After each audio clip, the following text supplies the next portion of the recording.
नमस्कार दोस्तों। OCN network में आपका स्वागत है। मैं हूं ओमकार चौधरी। देखिए, विपक्षी दलों के नेता, खास तौर से 3 नेताओं की मैं आज चर्चा करूंगा। ममता बनर्जी, अखिलेश यादव और अरविंद केजरीवाल। ये बेसिक गलती क्या कर रहे हैं और ये जो मुद्दे उठाने की कोशिश करते हैं, उनका जनमानस पर कोई प्रभाव क्यों नहीं दिखाई पड़ता है? क्या कभी ठंडे दिमाग से इन्होंने सोचा है कि ये जो मुद्दे उठा रहे हैं, वो निष्प्रभावी क्यों हो जाते हैं? और भारतीय जनता पार्टी जब पश्चिम बंगाल में विरोध में थी, विपक्ष में थी, या दिल्ली में विपक्ष की भूमिका निभा रही थी, या 2017 से पहले उत्तर प्रदेश में भी विपक्ष की भूमिका में थी, तब उसके द्वारा उठाए गए मुद्दों का व्यापक प्रभाव क्यों दिखाई देता था आम जनमानस पर? आज हम उदाहरण के साथ इसे सिद्ध करेंगे।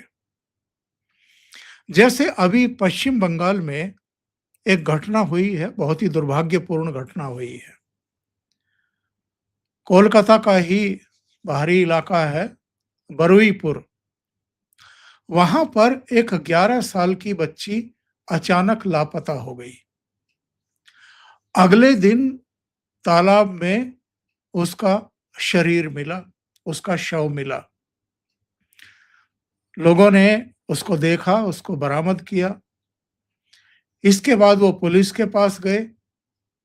उनका आरोप है, और अब विपक्ष का भी आरोप है, टीएमसी वगैरह का, ममता बनर्जी का, कि पुलिस ने तुरंत एक्शन नहीं लिया। इसको अंडरलाइन करते जाइए। सरकार बदल गई है।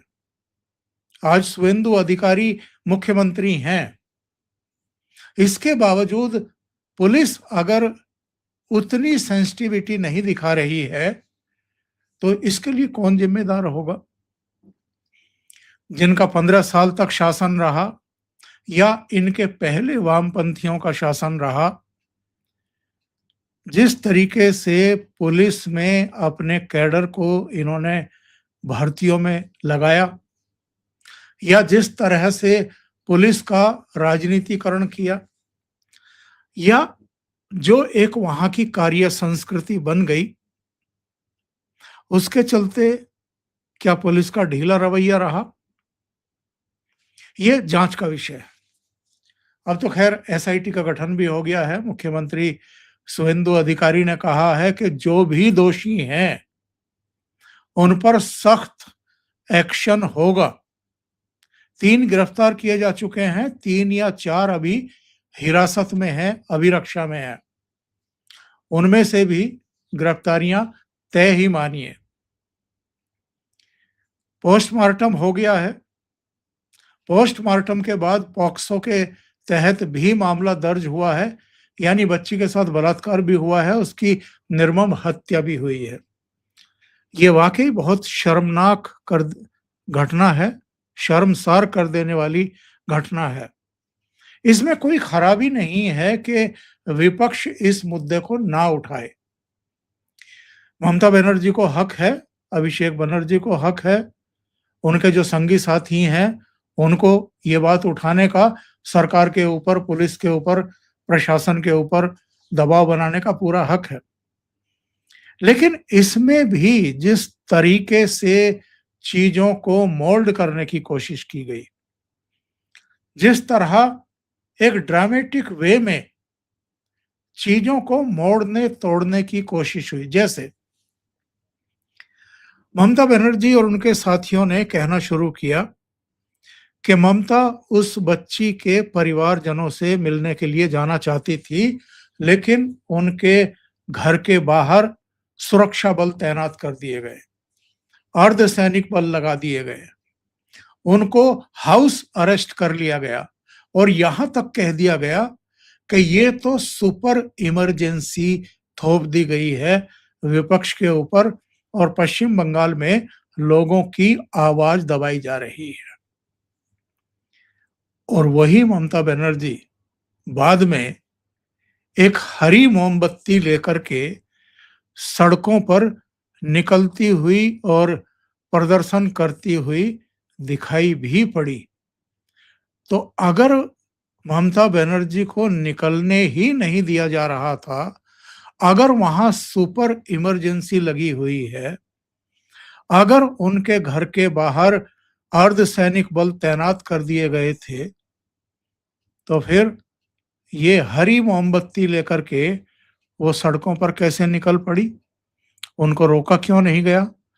तो ये जो चीजें हैं, ये लोगों के गले के नीचे उतरती नहीं।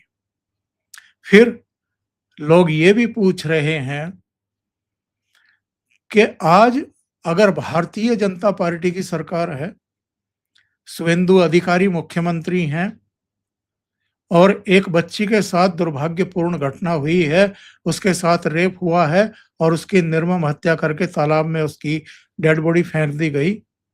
तो ममता बनर्जी बहुत संवेदनशील दिखाई दे रही हैं, दिखना भी चाहिए। आखिर विपक्ष में है वो, और सत्ता में रहते हुए इनकी ये संवेदना कहाँ चली गई थी?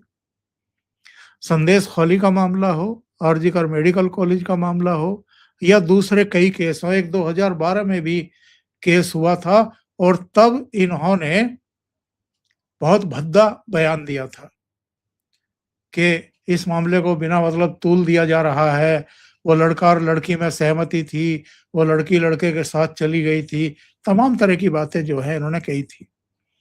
इनके एक दो और बयान इसी तरह के आपत्तिजनक हैं। यानी जब आप सत्ता में थे, तब आपका रवैया क्या रहा है? रेप के और हत्याओं के मामले में किस तरह लीपापोती की जाती थी?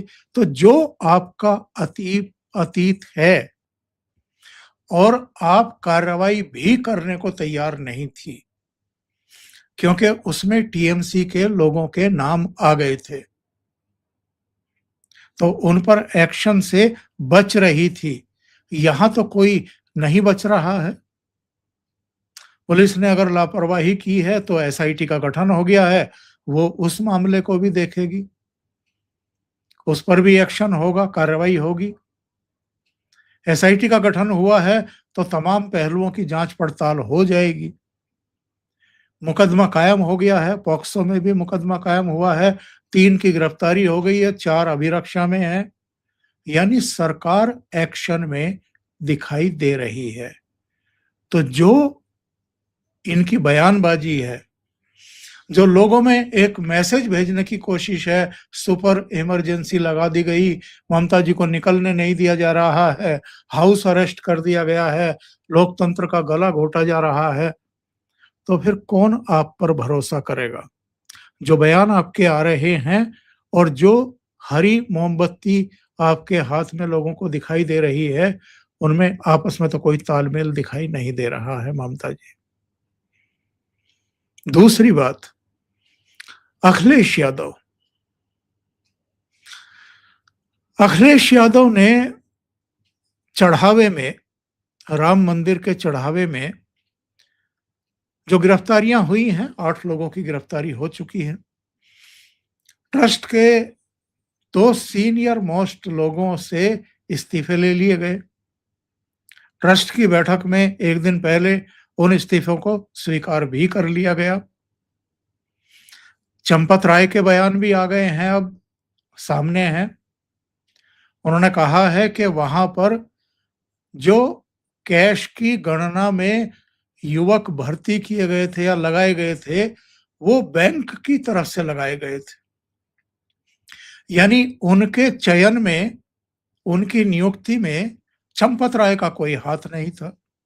चंपत राय ने यह भी गंभीर आरोप लगाया है कि डॉक्टर अनिल मिश्रा ने बैंक के साथ जो एमओयू साइन किया था या जो करार किया था, उस मामले में भी चंपत राय को विश्वास में नहीं लिया गया था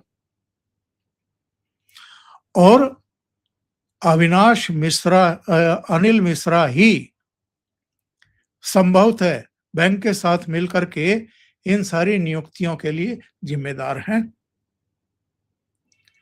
एक तीसरे गोपाल राव, उन पर सीधे कोई आरोप ना होते हुए भी और घपले घोटाले या रुपए की चोरी या लूट में सीधे शामिल ना होने की के वजह भी के के बावजूद उनको हटाया गया है, कामकाज से वहां से हटा दिया गया है। इसके अलावा जो कोषाध्यक्ष हैं गोविंद देवगिरी, उनका साफ साफ कहना है कि अब हम यहाँ चीजों को पूरी तरीके से पारदर्शी भी करेंगे, आगे से इस तरह की लापरवाही ना होने पाए, इसलिए यहाँ सीईओ की नियुक्ति होगी। एक 3 सदस्यीय कमेटी का गठन कर दिया गया है, जिसमें एक रिटायर्ड जज हैं कोहली साहब, 2 दूसरी बड़ी हस्तियां रखी गई हैं और कड़े कदम उठाए जाने की पूरी संकल्पना हमें मीटिंग में दिखाई दी। उनका कहना यह है कि जो लोग जिस भी जांच से संतुष्ट होते हों, वो जांच करा ली जाए। आप सीबीआई से कराना चाहते हैं, सीबीआई से कराइए। आप न्यायिक आयोग गठित करना चाहते हैं, वो भी कर दीजिए, हमें कोई ऐतराज नहीं है। जिसने भी ये कृत्य किया है उसको कड़ी से कड़ी सजा मिलनी चाहिए। यानी ना तो मंदिर का ट्रस्ट किसी को बचाने या पर्दादारी करने की कोशिश करता हुआ दिखाई दे रहा है, ना भारतीय जनता पार्टी, ना योगी सरकार, ना मोदी सरकार। तो आप जो भी बयानबाजी कर रहे हैं या जो भी आप आरोप योगी आदित्यनाथ के ऊपर या प्रधानमंत्री नरेंद्र मोदी के ऊपर चस्पा करने की कोशिश कर रहे थे, क्या वो चस्पा होगा? क्योंकि योगी आदित्यनाथ ने तो जैसे ही ये मामला आया, एसआईटी का गठन भी कर दिया, उसकी रिपोर्ट भी मंगवा ली, गिरफ्तारी भी करवा ली, रिकवरी भी हो गई बहुत सारी। इसके अलावा जो ट्रस्ट के सीनियर मोस्ट मेंबर थे उनके रिजाइन हो गए, रेजिग्नेशन हो गए। तो जब किसी की नीयत में कोई खोट ही नहीं है और वो कह रहे हैं कि अब जो हुआ उस पर तो एक्शन हो ही रहा है, आगे ना हो, इसके पूरे इंतजाम हम करने को तैयार हैं, संकल्पित हैं पूरी तरह। तो मुझे ये बताइए कि जो अखिलेश यादव अपने इटावा में एक केदारपुरी की तरह मंदिर बनवा करके, उसकी प्रतिमूर्ति बनवा करके हिंदू वोटों को लुभाने की कोशिश कर रहे थे 2027 और आगे 2029 के चुनाव के लिए, आप अगर अनर्गल आरोप तराशी का काम करें और आरोपों को चिपकाने की कोशिश करके फिर वही काम करने की कोशिश करें जो 2024 के लोकसभा चुनाव से पहले आपने किया था, तो इसका कोई असर होगा क्या? और एक कहावत है, काठ की हांडी बार बार चढ़ती नहीं है। तो इस मामले में भी चूंकि आपका अतीत कुछ और है, आपके पिताजी का, आपके अंकल राम गोपाल वर्मा का भी जो संसद के भाषण है, उनसे परसेप्शन कुछ और ही क्रिएट होता है। तो आप तो बाबरी मस्जिद वाले हैं, मुस्लिम तुष्टीकरण वाले हैं, आप तो राम मंदिर का विरोध करने वालों में रहे हैं।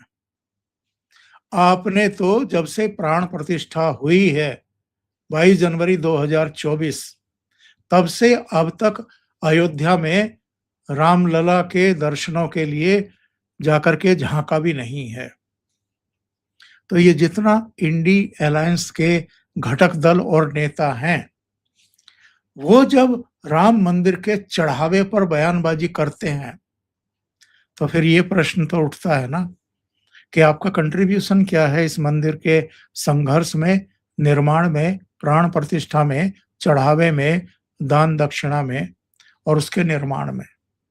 और अगर आपका कोई कंट्रीब्यूशन नहीं है तो हु आर यू? तो आप जितनी बयानबाजी करेंगे, इसका आपको उतना ही नुकसान होगा। और अगर आपको इस बात का यकीन नहीं है, तो अभी 2027 के चुनाव आ रहे हैं, आपकी समझ में आ जाएगी बात। तीसरे सज्जन जिनकी हम चर्चा कर रहे हैं आज, वो हैं अरविंद केजरीवाल। वक्फ वालों के बीच में मुस्लिम पर्सनल लॉ बोर्ड के एक जलसे में संबोधित करते हुए यहां तक कह आए थे कि मैं तन मन धन से पूरी तरह तैयार हूं, बस आप आदेश कर दीजिएगा कि क्या करना है। उस जलसे में ये भी कह आए थे कि ये जो मुकेश अंबानी का एंटीलिया है, ये तो वक्फ बोर्ड की संपत्ति है, उनकी जमीन पर बना हुआ है, और अगर मेरी सरकार होती तो मैं इसे बुलडोजर लगवा करके गिरवा देता। ये भी कह रहे थे कि मेरी नानी ने ये कहा था कि अगर बाबरी को गिरा करके वहां पर मेरे राम का मंदिर बनाया जाएगा तो मेरे राम वहां विराजना पसंद नहीं करेंगे। इनके डिप्टी मनीष सिसोदिया ने कहा था कि दोनों पक्षों से बात कर लो, हिंदुओं से, मुसलमानों से, और वहां पर कोई कॉलेज या यूनिवर्सिटी बनवा दो। इन्हीं के एक और नेता ने कहा था कि हवा में उड़ गए जय श्री राम। तो इन्होंने अतीत में किस किस तरह के बयान दे रखे हैं, ये पब्लिक भूल जाती है क्या? और आजकल तो सोशल मीडिया का जमाना है, लोग याद दिला देते हैं, सारे कारनामे याद दिला देते हैं। आज तो आप अयोध्या भी जा रहे हैं, टीका भी लगवा रहे हैं, चंदन भी लगवा रहे हैं, लाल अंगोछा और चुनरी वगैरह वो भी ओढ़ रहे हैं, और वहीं बैठ कर के प्रेस कॉन्फ्रेंस भी कर रहे हैं और भारतीय जनता पार्टी को लपेटने की कोशिश कर रहे हैं, उसको महाडकैती बताते हुए सियापा कर रहे हैं। प्रभाव उस चीज का होता है कि आपके कुल आचरण में शुचिता हो, वो स्वच्छ रहा हो, उसमें एक रूपता रही हो, और आपका ट्रैक रिकॉर्ड जो है वो लोगों के सामने हो।